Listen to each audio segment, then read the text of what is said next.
This recording will give you more information about the assignments and the grading scheme we're going to use for this course, which is called specifications grading.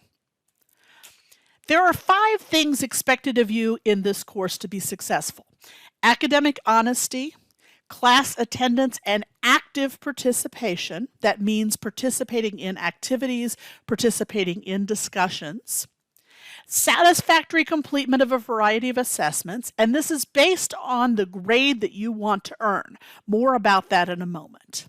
Active participation in the service learning project, and active participation in other out-of-class assignments, again, depending on the grade you want to earn. This slide shows some basic examples of academic dishonesty. The big thing to remember in this course is you will be writing many activity plans for children of different ages. All of those activity plans need to have some sort of a citation, some sort of a notation of where you got the idea for that activity. If you ever have questions about whether and how to cite a resource for an activity plan or any other examples that might fall into academic honesty, please reach out to me or please reach out to the TA to ask questions. In this class, we're going to be using an active approach to assessing student learning. It's known as specifications grading or spec grading. The great thing about spec grading is that you as the student get to decide what grade you want to work for, and you get to put in the effort to work for the grade that you hope to earn. Your decision on what grade you want to work for is based on your own goals, your own interests, and your schedule this semester. And you get to make this choice actively. Ask yourself why you want a certain grade and whether it's worth the effort you'll need to put in to earn it. There may be reasons that you might choose not to work for an A. Say your schedule is particularly busy, you're applying to graduate school. There may be other reasons why you would be content with getting a B in this class. That's your decision. You are welcome to choose to work for a B. Choosing not to work for an A does not make you a bad student. It means that you have made an active choice, and I respect that choice. No matter what grade you choose to work for, you're expected to do satisfactory work on a certain number of assignments to earn that grade. In the next few slides, we're going to look at some of the assignments, and we're going to look at the requirements to earn the different levels of grades in this class. There are 4 basic themes for assignments. Some assignments are specifically about understanding play. Some are giving you opportunities to plan play activities. Some are organized around leading discussion and workshopping activity ideas. And then some are organized under service learning. We will cover the specifics of each assignment in class, and specific notes about each assignment will be posted on ELC. Due dates are staggered, so you have different things due at different points in the semester. All assignments are due by 11:30 p.m. on the due date, and all due dates are on the syllabus, on ELC, and also on a checklist of assignment due dates that you'll have available. It's important to remember you must receive a satisfactory rating on each assignment. All assignments will be marked pass-fail, satisfactory, unsatisfactory, and you must pass with a satisfactory rating for that assignment to count. Also keep in mind that there are options for revision. If you get an unsatisfactory on an assignment, you will have an opportunity to revise it.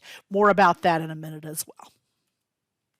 So when you turn in individual assignments, the TA and I will take a look at them and we will assign a rating. There are 4 possible ratings that you might receive. You could receive a satisfactory or an S. That means it meets requirements. You can check it off the list. You have completed that assignment. You might receive an SB, a satisfactory but. What that means is that you met enough requirements to pass. It counts as satisfactory for that assignment, but you made at least one issue or mistake that you need to fix in future assignments. Keep in mind, if you get a satisfactory but, that if you make the same mistake again in another assignment of the same type, that next assignment will be marked unsatisfactory. So pay attention to the feedback and be sure you correct your mistakes. You could receive a rating of unsatisfactory, meaning it does not meet the requirements, and you will need to revise it if you want it to be satisfactory. You could also receive an unsatisfactory but. This also counts as unsatisfactory. You have not met the requirements of the assignment. But the good news about an unsatisfactory but is that most of your mistakes are minor and can generally be fixed in under 30 minutes. So the work to revise it should be fairly minimal. For all ratings except satisfactory, you'll also receive feedback on what you need to improve. So you don't need to guess about what you did wrong. You'll get feedback. It's important to read it as you're making decisions about revising assignments. Here are the specific types of assignments that will be part of your decision making in terms of the class. For understanding play, there are two assignments. There is an assignment where you will review different kinds of toys. There's also a play observation assignment where you'll go to the child development lab on campus and you'll observe children playing. The bulk of the assignments have to do with actually planning play activities. The first one that you'll complete is a goals and objectives assignment, which is a practice for writing a full activity plan. You'll look at some possible activities and think about the goals for children and the objectives that go with them.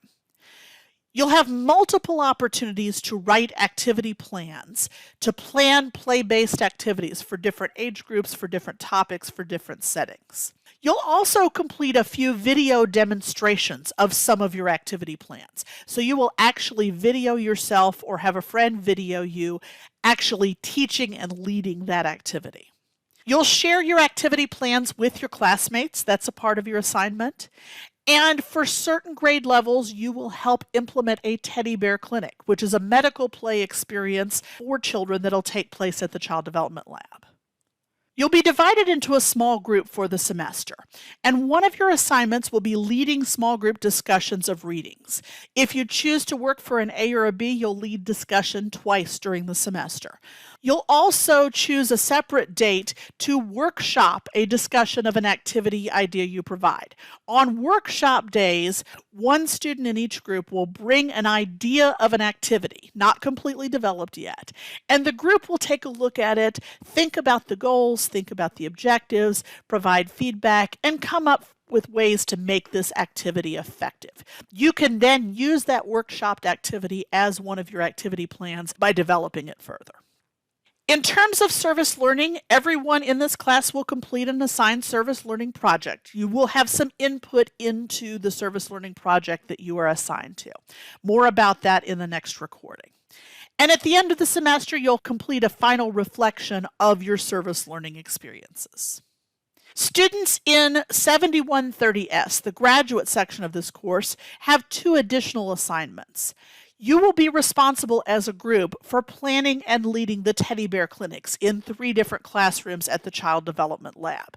You'll organize the materials, you'll organize the activities, you'll communicate with the teachers, you'll communicate with the undergraduate students who are going to be helping. You'll be in charge of all of those pieces. You will do that as a group. The second additional assignment is a play philosophy, which is an individual writing assignment where you'll think about your own values and your own perspectives about what's important in terms of play. Again, you'll get much more information and much more description about all of these assignments as the semester goes along. So you may be wondering, what does it take to earn an A, to earn a B? Here are the lists, and I'm not going to read every single item, but this gives you kind of an idea of what is involved. Keep in mind, these same lists are also in your syllabus, and I am happy to review them in class as needed. You notice you've got multiple activity plans. You're going to lead discussion twice and workshop an activity.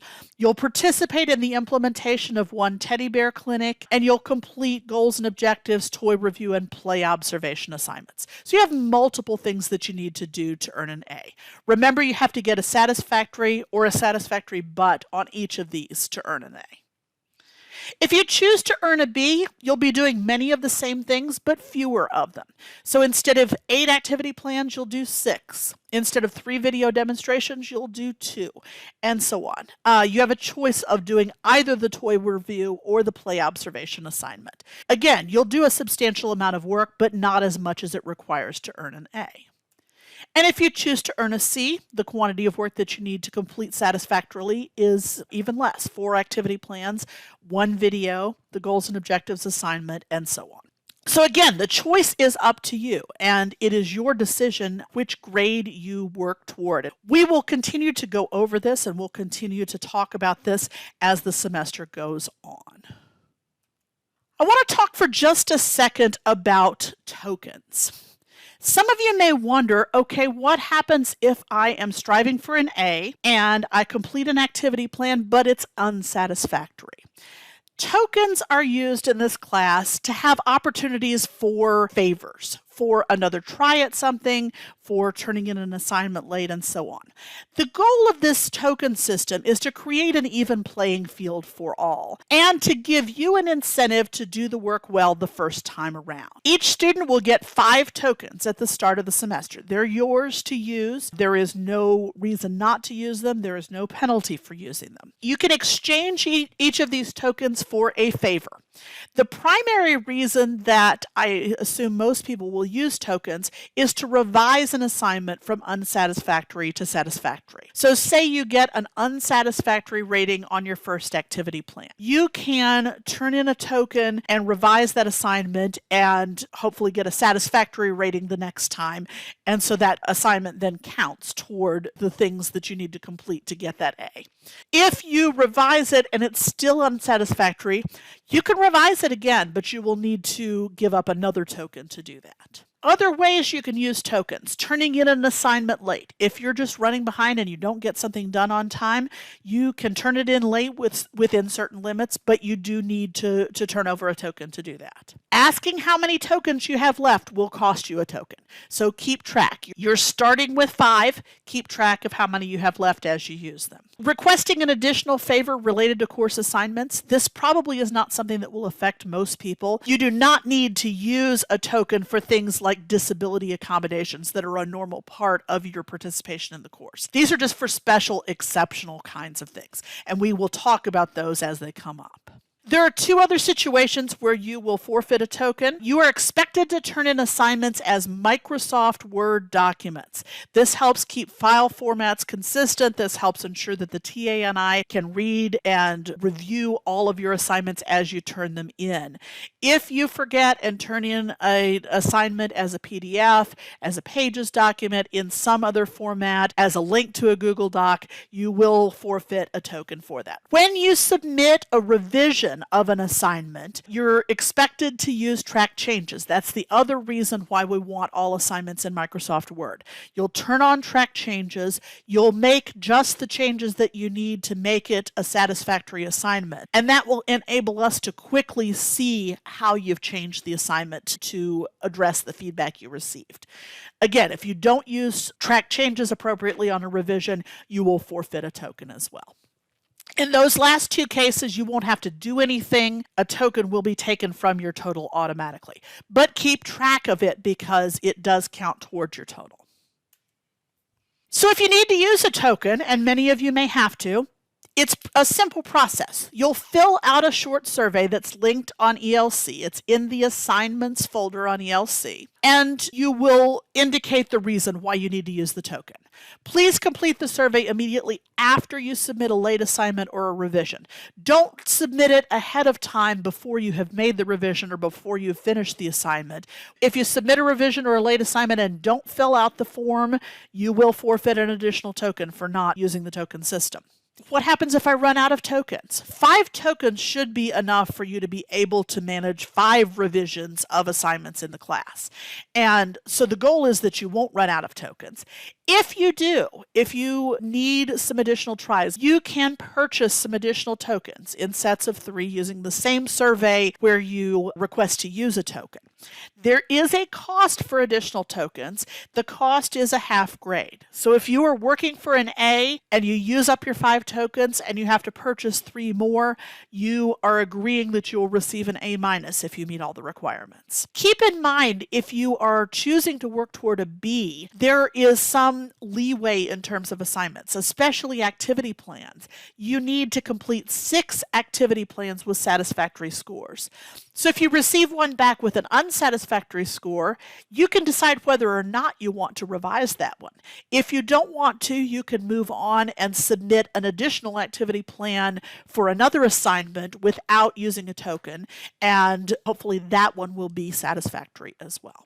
It's a little bit of a confusing system, but it's meant to equalize things, to give you incentives for working hard and following instructions and keeping track of your own work during the semester. If you have any questions, reach out to me, reach out to the TA, speak up in class. We will talk about this again the first time that we meet face to face. So please let us know what questions you have. You may have some questions after listening to this recording. Please feel free to reach out right now if you have questions, or bring them to class the next time that we meet. My email address is the best way to reach me. I don't check mail on ELC as often as I check my regular email, so just reach out by email to ask any questions. Also keep in mind I do have a student drop-in hour on Fridays from 11 a.m. to noon. This semester I am in a temporary office while renovations are happening to my regular office building. So my default way of holding student drop-in hours is going to be via Zoom. There's a Zoom link on ELC. You're welcome to join it any Friday to ask questions, to just chat about assignments, anything like that. I'm also happy to meet you either face-to-face or virtually at any other time by appointment. So if you need to make an appointment, reach out by email and we will figure out a time and a place that works best for everybody. I know this sounds like a lot of information. It will all become clear over time. It will hopefully be a system that you will understand. You get a lot of choice over how you're going to do and what you're going to do in this course in terms of assignments. So we'll talk more about this in the next class session, but in the meantime, please feel free to reach out if you have any questions.